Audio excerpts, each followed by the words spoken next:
Well, you got GRC at the bus stop, still waiting for the bus to come and say, hey, like, what about us? It's a highly technical field where it draws upon a multidisciplinary understanding of not just security, but also the business. You can even extend it to some of the business resilience and business uptime and disaster recovery work. So I think it's a very, very multidisciplinary field. I remember telling my team, it's like, it's the unknown things that we can now start thinking about, because the resource that can do this is inherently embedded within the team.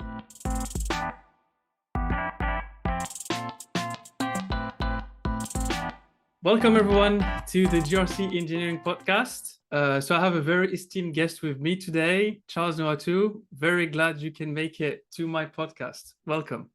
Thank you for inviting me. I'm looking forward to our conversation today. Great. So kind of do a quick presentation for the very few of you that do not know who Charles is. So he's been working in cybersecurity for over 15 years now, working in numerous companies in this industry. Netflix, Twilio, LinkedIn, so a lot of SaaS companies, and he managed GRC programs for numerous companies, and now, of course, for Netflix. And I'm glad to have him on this podcast because he's been relatively vocal around the GRC engineering space, and I know he kind of spearheads a massive initiative internally around this subject. So I'm very glad to have you today, and I'm pretty sure it's going to be a very insightful conversation for all of our listeners. Looking forward to it, Ayub. So to get started, the kind of first question is, kind of a background story, right? We want to learn more, but we also want to learn more specifically around like GRC. What's the genesis, and what is kind of the key milestones in your career around GRC? Yeah, I would say the funny thing is that my background is from a detection engineering and incident response background. So I started off as a malware reverse engineer coming from like the federal government, and then slowly have matriculated to the GRC side. And to be quite frank, I haven't probably done GRC in maybe the last 7 years is where I sort of took on more of that GRC space. And I would say in the last 3 years, I've been looking at it saying, oh, we got to do something different. The experiences that I was seeing from my team members and some of my partners are like, oh, there's got to be a better way to think about the whole GRC experience. How do we make our value more transparent to the organizations we work with? And how do they use that value to better improve their work? And so that's really been top of mind around how I think about the GRC work. But as you mentioned, I've worked for various companies from LinkedIn, the federal government, to now at Netflix. But when it comes to GRC, I would say I'm a late arrival to the game that you all have been playing. And I've been looking at the rules and scratching my head and trying to figure out, well, why is it this way? And sort of trying to go in and figuring out, are there ways that we can do this better, or at least move the envelope and put more pressure on folks to say, why is it so?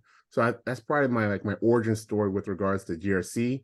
Like I'm a latecomer to the game, but I'm really trying to figure out how to change the rules in the game. That's very good. That's very good. I think often people that come from outside the industry, like kind of from like kind of adjacent verticals in security, I think they bring a lot of light because like in a sense, because you come from like in your case detection engineering, I think automation and all these concepts, they're a lot more embedded, right? Because a lot of your work can be kind of let's say funneled into software to an extent. And I think you have those lenses when you look at GRC, whereas a lot of practitioners, they come from more traditional routes, let's say Big Four, for instance. And I think, they kind of see things a bit differently. And I think this kind of this lens of more of a security engineering practitioner, I think you might see some things and you're like, there's no way in hell this makes sense. And I think I really think it brings a lot of additional value that we don't really get. Yeah, and I think there's truth to that. Like you mentioned, like the Big Four, and I think something that's interesting in terms of like hiring folks in this domain space. I look at the spectrum of the different archetypes that exist. You have folks that are very well versed in, I would say, understanding the control libraries, very understanding like the connection to all the controls, but may not be as technical with regards. Ooh, I will catch myself.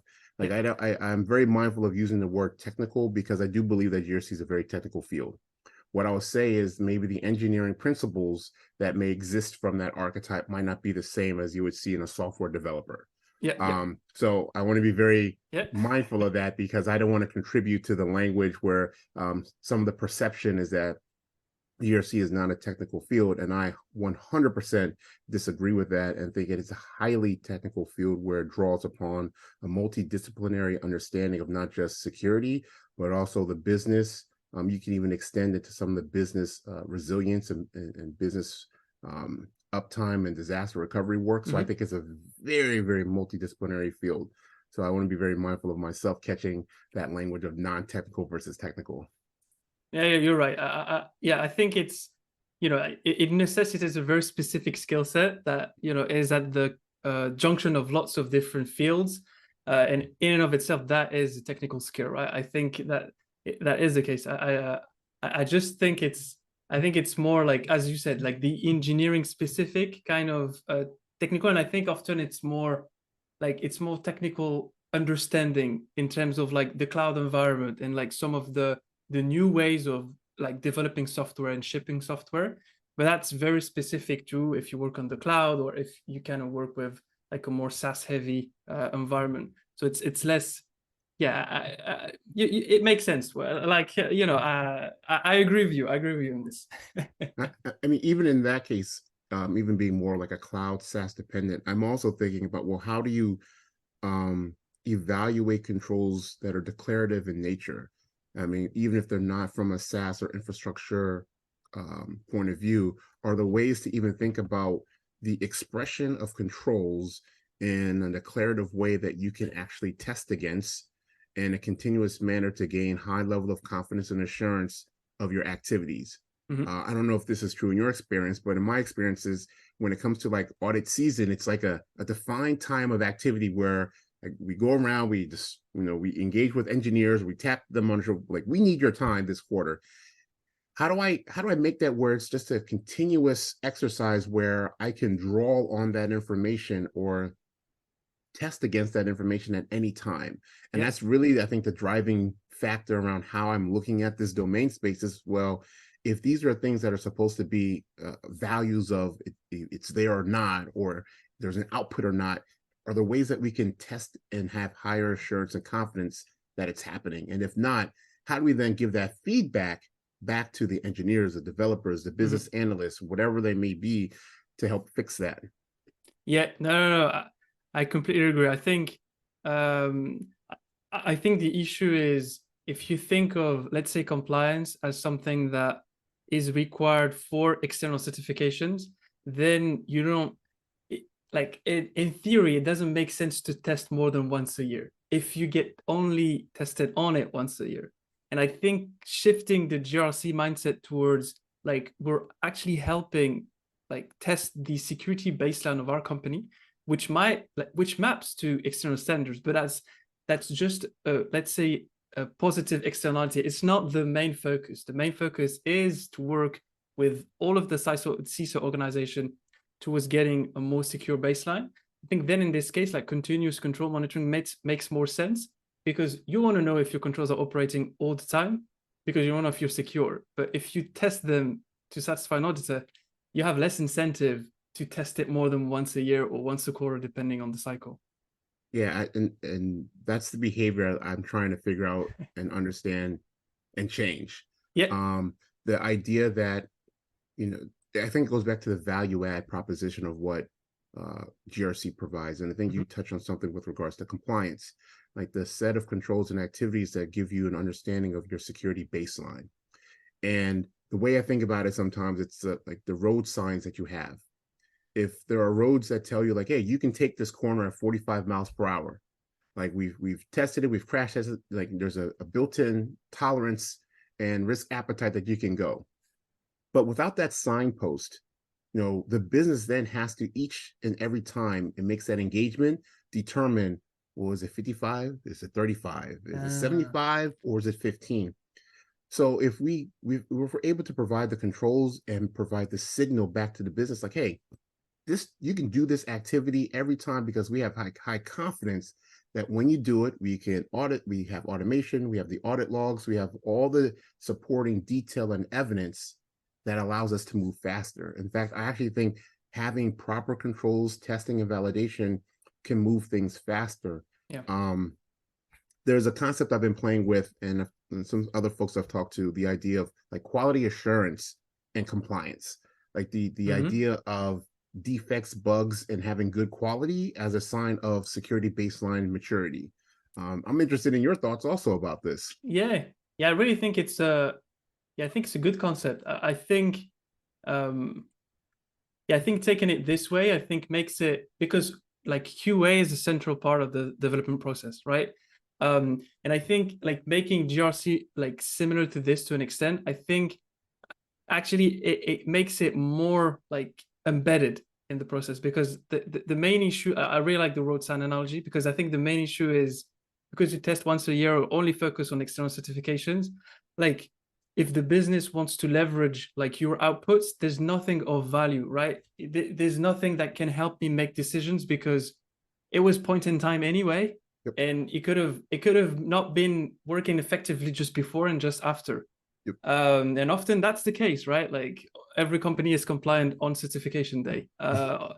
So I really like this. I think the QA approach makes it more like part of business as usual, right? It's just any process, like compliance is just part of it.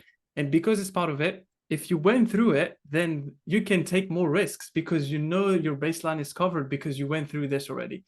And I think, yeah, it brings a lot more clarity as well. Like you have no gray zones because it's always in there. It's always part of the process. It's standard.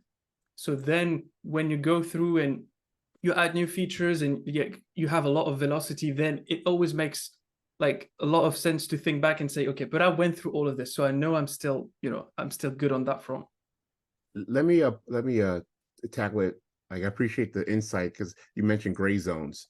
When I hear the term like gray zones, what I'm thinking is about how do we help reduce the business and the engineering team's uncertainty about that gray zone. Like if we can drive that to, you know, the whole concept about risk tolerance and risk appetite, if we can drive that uncertainty to a level where one, we can talk about it consistently across different teams.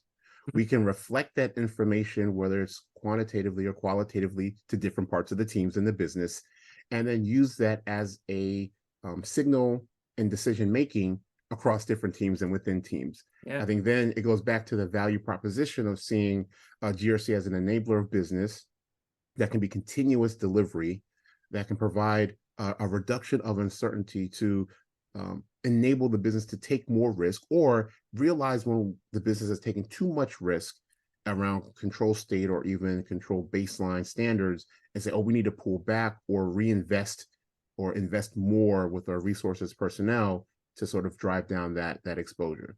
So I think it gives hopefully a common language or experiences to share with other teams about like our security state.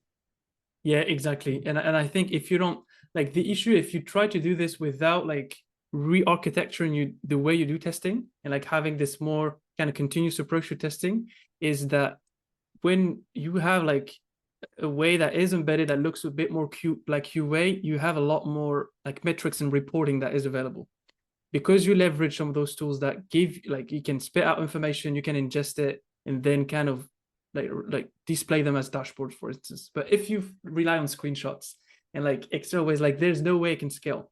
So even if you want to have a more proactive approach, you don't have the means to actually come out to like an engineering director and say, we should do this better. Because if you come through and you have 5 screenshots of like, let's say 5 different pull requests, and there was 6,000 that happened last month, like there's no way you bring like meaningful value for someone that actually looks at dashboards all day and kind of understands all of these things from more of a, like the actual true state of affairs is visible because they based on like, you know, something that can be called via APIs and be displayed. But if you always sample, then you always have a very kind of biased way of how your environment looks like in practice. Yeah, and no, I think there is a place for both the sampling and the AP, and like right. Like there's a balance there. But I think to the broader point you're highlighting is that, well, how do you then take that information with the appropriate context to then exercise a potential desired outcome or decision. Yeah. And I think with GRC in general, I personally just want to move away from the achievement of, like, getting your PCI or something. Like, okay, that's great. I know it's important, but how do we then take the behavior of user access reviews to help reduce the amount of individuals who have access to resources, whether they're for compliant purposes or not? Like, how, like, to me, like, something I've been preaching internally within the team is like, hey, are there things such as user access reviews as a service? Like I said, Mm. I'm trying to figure out, like, are there ways that we can actually do this for other team members who are building all these services for which, tied into our identity structure, can we provide identity governance with regards to who has access to what, when, where, and why, and is that appropriate for their role, and being able to reflect that information back to engineering managers, business decisions, and say, like, is this appropriate? Like, how do we add value in terms of how we operate with the data that we already do Yeah. for Yeah. these, no, as you said, one point in time assessments? Well, how do we just do that continuously and share that to the right leaders and individual contributors to make their decision making easier, or at least reduce the uncertainty about the decisions they want to make? Yeah, that's very good. That's very good. I think because like what's nice about this is you already build on stuff you already do, right? It's you build on activities that you have to do anyway for regulatory purposes, and it's just like expanding the scope, expanding the potential usefulness. Because sometimes like you have to reduce scope for your external certifications. And I think like what you said about user access as a service, it's like those reviews you have to do them no matter what. And I think if you just like provide that output for whoever needs it, like at an ad hoc basis, for instance, I think then like everyone kind of understands like the core goal of like, least privilege, separation of duties, they understand it. But then if they have a team that is dedicated to help them when they actually want to implement it for their systems, um, that's where you kind of leverage those baseline controls and you go a lot further. And then you bring a lot more value as well because like something that sometimes is challenging is Mhm. because we reduce the scope a little bit. Sometimes, the other security teams, let's say maybe you have an I&M team, like this team, they focus on identity all day. They would love the GRC team to help on that effort sometimes. And I think sometimes you have like the GRC org focused often on like external certifications and kind of audit cycle. And the other teams, they're trying to tackle hard problems and like win potential like arguments or just like tough challenges where implement 2FA across the organization around admin access rights for local machines, all these potential things where GRC could really help on that battle, but it sometimes doesn't link one-to-one to like a baseline in like a certification control set. But this effort from GRC could really help tip the scale towards like implementing some of these security measures. Yeah, one of the, like, if I take a step back and think about it and what you just shared, it's like the storytelling and the idea of, like, connecting the pieces and dots. And if GRC is acting as the second line function in the three-line defense model, to me, that is I think, like, the pinnacle of how they should be working, Mhm. and really facilitating not just the control requirements and governance, but also the um, technical sharing of how these things should or could work together. And it's something that I've been thinking more broadly about, is, to your point, like, hey, from the identity side, like, there are teams that are focused on the identity experience. Well, what are the governance and compliance controls that you would see that are part of that for the organization more broadly, that you would want to provide leaders to able to see? Mhm. One of the use cases I've seen before is, okay, like Google Group Management. Yeah. These things go, wild and crazy, and then, okay, what is the process of pruning the individuals that should have the right size access, and what does that process look like?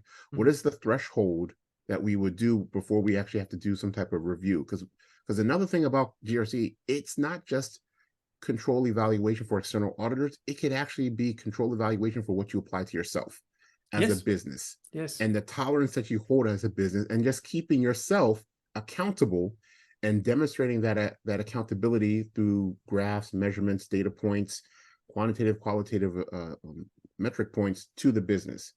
Something my boss always tells me, hey, if you're the CEO of the GRC function, what are the data points that you want to see that your business is successful? Yeah. And that's really what's driving me. Well, I would love to be able to help the business understand like what's the Google group things happening over there. Are we is it crazy and out of line, or is it in line with what we think it is in relation to our identity strategy? Like what does that look like?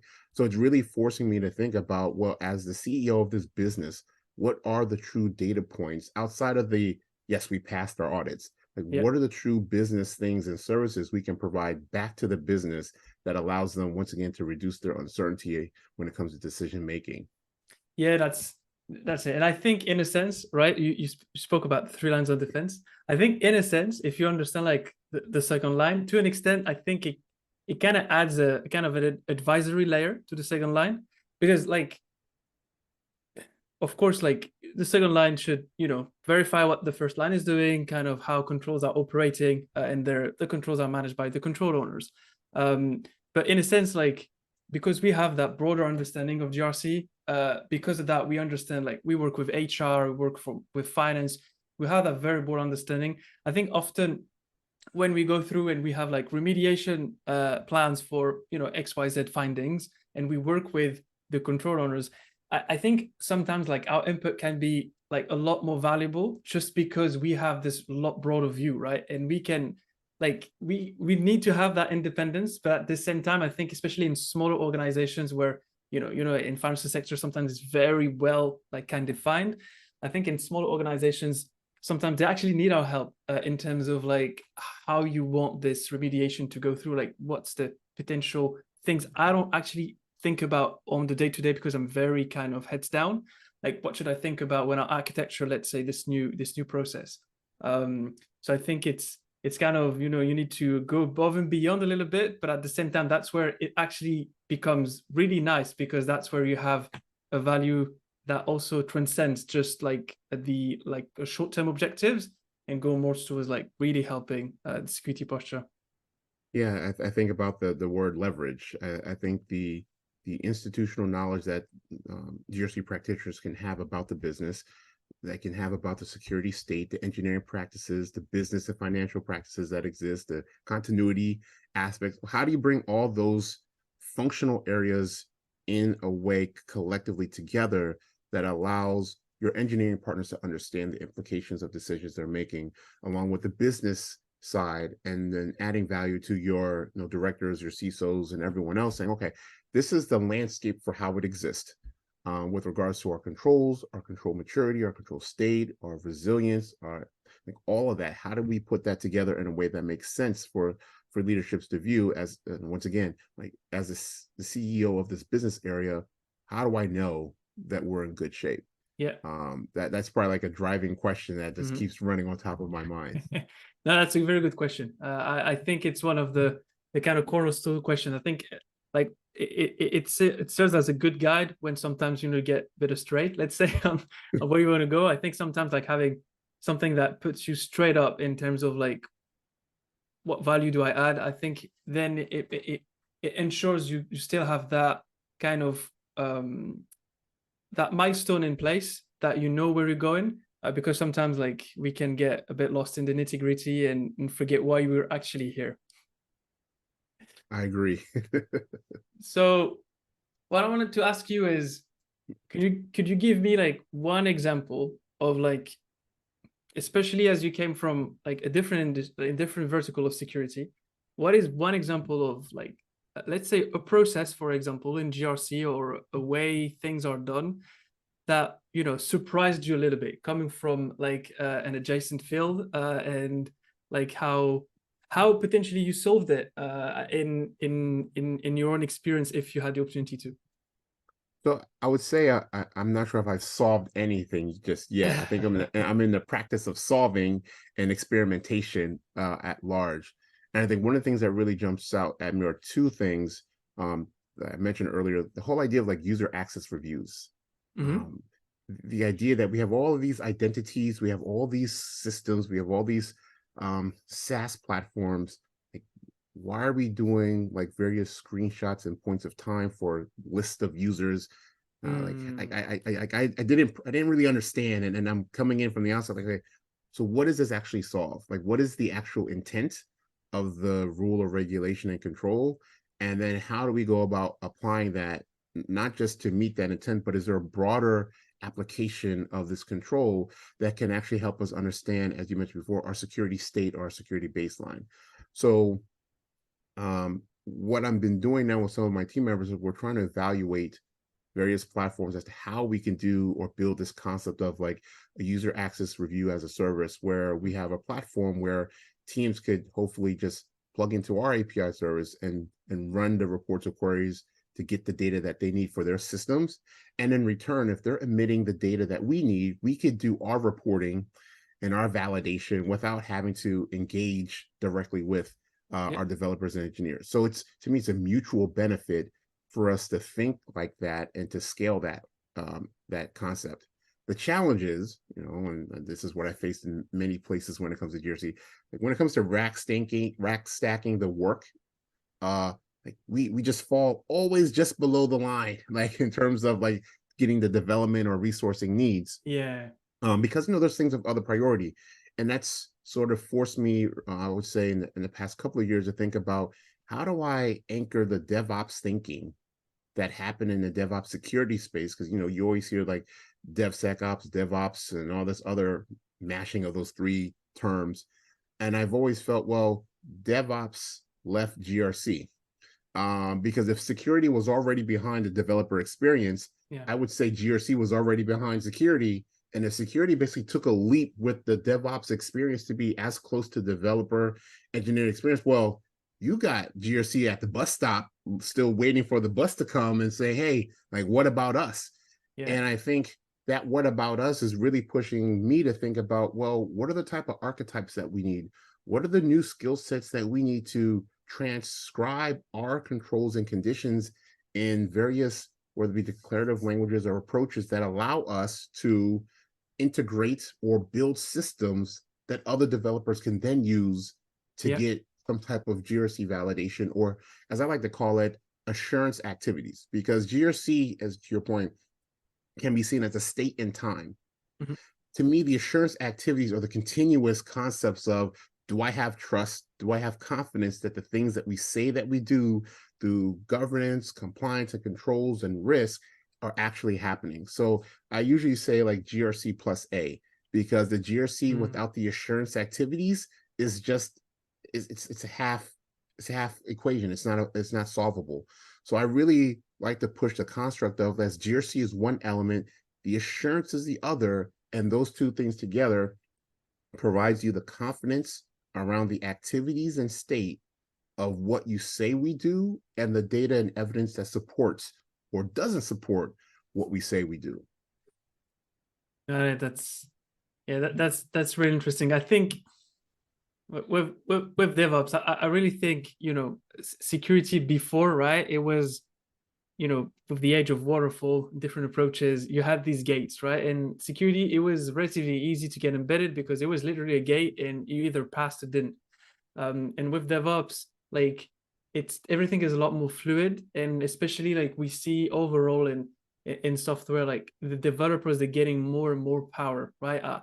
I think a lot of activities that were done by other roles, like either they beginning now to get into the standard dev skill set, or we're building tools so they can do it themselves. Even around security, we can like find ways through which we can explain the vulnerabilities and potential remediation, so a dev can actually walk through the work himself or herself. And I think this, you already have this, right? And then GRC, as you said, is kind of just trailing behind like how security is moving. I think security is very challenging for security to catch up with like the new developments around cloud native, around DevOps. And then we're trying to catch like where security was 10 years ago already, and where security is trying to go. And I think this game is, I think what you said is true. Like, I think it's also an issue of skill set. I think it, to an extent, the security, like the security engineers, they had to change their skill set a little bit. Like, if you think about it, from my understanding, I've not been in the industry for very long, but I know that like development was not as important. I think before it was like, because it was based on system administration and networking, the skill set that you need now to work as a security engineer, like, I think software is a lot more central than what it was 10 or 15 years ago. And I think security engineers now have to to get like a lot more into scripting and have a lot more understanding of the software lifecycle. Just because infrastructure is software now, and you declare it through, Terraform plans, it looks a lot different. And I think GRC, I think there's a little bit of a gap in terms of the skills necessary. And from your experience, like, or even just from your thoughts, like, what would you think are the skills that right now are kind of missing from GRC practitioners to kind of catch up security? Who's catching up? DevOps. What would be some of the skills? I mean, I would say the idea of like the builder, like being Yeah. able, because if I look at DevOps from purely like the scientific method, I just see like rapid experimentation. And if I look at what GRC can provide is another signal about how your experiment went based on these conditions and rules. So if you're over here doing all this experimentation without maybe my data set, you can get to a final solution that once my data set comes, basically nulls and voids your whole thing. And I don't want that to be your experience. But in order to do that, how do I build services, platforms, capabilities, feedback mechanisms to developers and engineers in a way that allows them to continue their experimentation without this whole concept of slowing down? And I think that's the part of the GRC archetype that I'm trying to figure out. Like, what does building mean? I think it's a combination of things right now. I think it's a blended hybrid role where there is some software development constructs, maybe scripting at a min level, but I think there's a large spectrum to go up to a developer. And then how do you bring that with the knowledge base of a GRC practitioner? And even in the GRC practitioner space, I think there's a difference between like the governance and compliance archetypes and then the risk archetypes when you look at risk from a qualitative, quantitative, like CRQ, cyber risk quantification element, versus like, I would say your governance folks that may be doing stuff with declarative like language model work that I'm hearing teams getting into. And then also your compliance folks with regards to the unified control framework. And then how do we get those unified controls as part of product or testing requirements in the platforms and services within an engineering or business organization? So even within those archetypes, there are differences that I think need to be understood so you can bring the right type, I think, of developer archetype within the team. And then lastly, I'd love your thoughts on this. Like, I've been concerned about, is there enough work from a software developer standpoint to want to be in the GRC developer domain? That's been like, I don't know the answer to that, but I'm just like cautious because to me, it's still a bet that I'm testing out myself. Yeah, like from my experience, so our company will have someone that does this. He is a developer. I think there is enough work. I just think if I'm a dev, okay, and I can work in hundreds of different companies and different verticals, I think like something like compliance would not pop up as like my first choice. I agree. And I don't know if it's like we need to work on like making it more, I don't know, sexy or like having a bit more appeal. But I think it's, I think if we frame the challenges in a way that, feels like you're working towards an amazing goal, I really think we can attract people towards this space. But from what I understood, speaking to some people that are also trying to kind of work with this kind of hybrid profile, like someone that knows GRC, but also like kind of has that developer background, like it's kind of looking for a unicorn to an extent. I think you either have to get like a dev and train them in GRC and kind of making sure they have shadow programs or ways to really understand the business processes of GRC. So then it makes sense when they're trying to automate stuff and like make stuff connect. But then on the other side, I think getting a GRC practitioner more towards the dev, I think can take a lot of time, just because like you're coming from a completely different state of mind and you have to retrain to an extent. So I don't know if it's as easy, probably easier because you could pick someone that already works at your company, already knows the environment. It could spend a couple of days, like as a borrow, let's say a couple of months with some of the dev teams, understand the process. But I think there's still a major uplift in terms of time, in terms of money as well. So yeah, I think it's a challenging position to fill, but I think it solves like a major problem, because like the when you can speak with software, I think a lot of things that seem very complex and like you would want to buy something to solve a problem that could be solved with a very simple script, because you don't know any other way. And I think in your overall team, having at least one person that has a little bit of skills, like it really opens like a lot of new opportunities. Oh, I wholeheartedly agree. Just like even the concept of just having one in a Yeah. group like that to me is a huge unlock. Like I am doubling down on that point myself currently, what we're trying to do. Uh, yes, I'm totally agreeing with that, because I remember telling my team, it's like it's the unknown things that we can now start thinking about, Yeah. because the resource that can do this is inherently embedded within the team, and we're not dependent on potentially like the broader, security engineering construct to provide resources and time. We actually can do that internally. In fact, what I've been preaching to some of my team members is that, as a GRC function, we are a startup. Like, just think of us as a startup with this new capability. Like, we can now do our own form of iteration and testing Yeah. as we mature to that point, and then offer services and infrastructure and platforms to the larger organization when it comes to like the compliance work and things of that nature. Once we get to that point, there's a maturity model here that we're Yeah. figuring Yeah. out as we go through it. But just the idea that this can become a thing, I think is just very interesting in comparison to what like the DevOps movement did for security and security engineering. Like, can we have that same type of impact with like the GRC archetype? Yeah, definitely. And because I think it's um like it brings your team more towards like product, right? You actually can build products that can be consumed by all of the other teams. And I think in this sense, it's less about I need this from you, I need this for the other. It's more about I can actually provide you with this. Like you want to be more secure. Let's say you want to do your user access reviews. Like I literally have like a front end I can share with you. You can use it on your own time. You can put all the information. You can also directly share it with us, so we don't have to bother you. Everything is self-serve. Like this is a great story to tell, right? I think it makes a lot of sense, because often if you have all your list of priorities and you need to keep the lights on and you have limited budget, like things like automation and vendor, as you said just before, like it gets just below. Yeah, and it's interesting because I I I asked the question, well, what if we were able to get above that line? What does that Mhm. look like? What does that enable us to do? What are the different types of conversations we can have? There's one other question that for me personally that comes top of mind is like, well, what is the value that security is providing? How are we able to show that? And to me, once again, it's a collection of all the data points from your Yeah, security engineering, your GRC, your assurance work.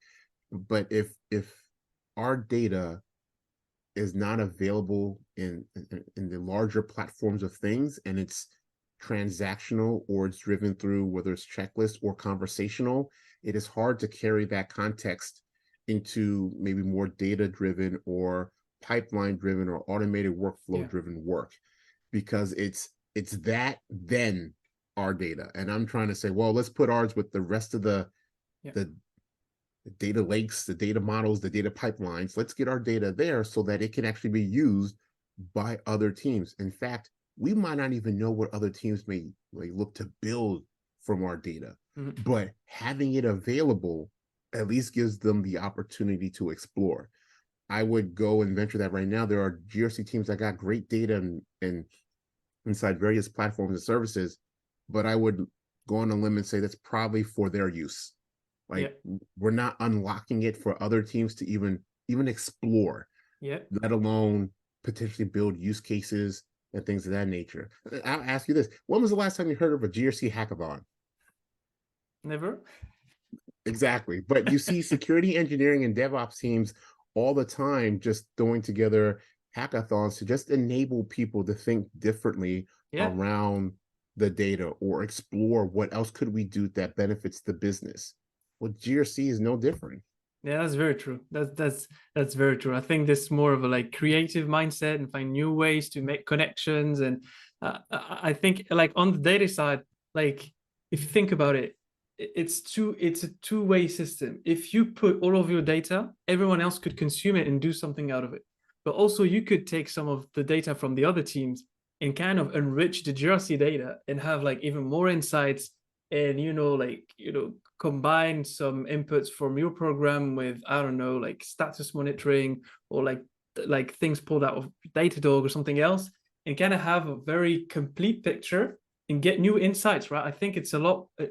Like I think GRC engineering has a lot of components that are like data driven. I think it's a lot about making sense of lots of like structured data you can pull from different places.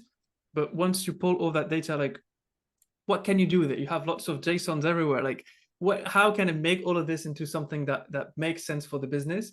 And I think like that's why data is booming. That's why we have data lakes. That's why like these roles are getting so popular now. It's because there is information overload. But with GRC, what's funny is we have information underload, because we have all that information, but we don't have it so it's useful. So in a sense, like we went through the GRC like data revolution, where like all of these things, they all pull data into, let's say, like a data lake, and then it can be consumed, and you end up with like dashboard for every single control, or you can map everything out where like the CISO can have a very complete view, and like it tells such a nice story to the board as well. If it goes to the board with like these types of data points, then you can't help but think like they have everything under control. Like everything that can be visible is visible, and on a continuous basis. Yeah, it's the best level of effort. Like one of the scenarios I play in my mind is like, well, hey, if I had a inventory of all of my controls that are mapped to my risk scenarios, that are mapped to my AppSec, product sec, infrastructure security investments, and then if I throw in the project management investments we're making in the next calendar year, like as the CEO of that business, I at least have some level of confidence, like, oh, for the risks we've identified, we got some controls from our control library. Yep. We have program managers managing the programs for the year. At some point, I'm going to see an outcome that's either going to reduce or maintain our risk posture based on these scenarios. That connectiveness is Yep. very challenging right now, because part of the, like you said, the data revolution, I'm calling it very simple, like data accessibility. Like I know there's data, but making it accessible for other people and other teams to potentially, to your point, and help us enrich in bi-directional ways.